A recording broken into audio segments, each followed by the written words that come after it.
Salutare tuturor! În acest filmuleț vă vom arăta cum puteți înlocui de sine stătător bara de stabilizare pe Volkswagen Polo 4. În descrierea de mai jos găsiți link-urile către magazinul nostru online, de unde puteți cumpăra piesele de schimb necesare. Slăbiți șuruburile de fixare a roții. Scoateți roțile din față.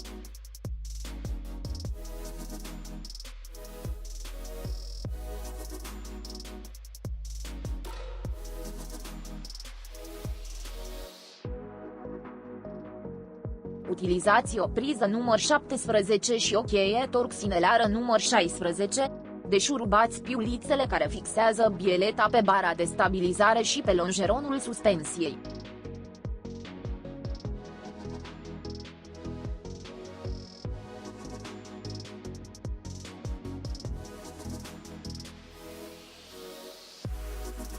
Îndepărtați tija de stabilizare transversală.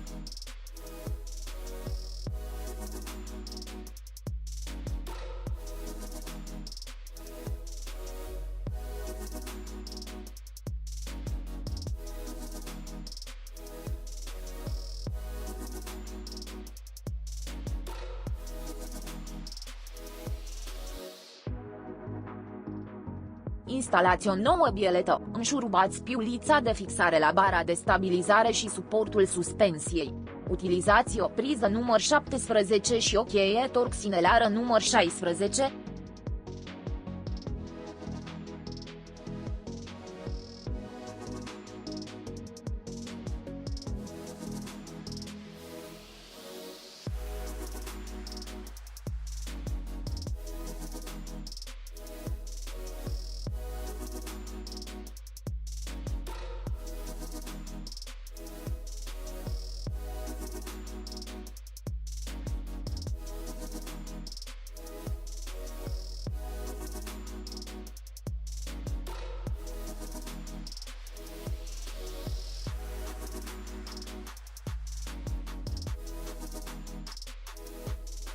Vă mulțumim că ați vizionat tutorialul nostru.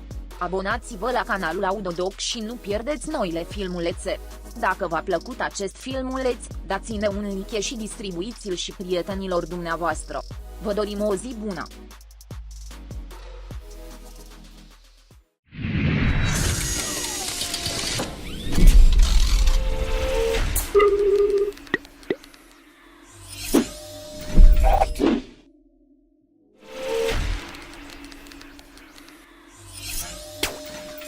Mm-hmm.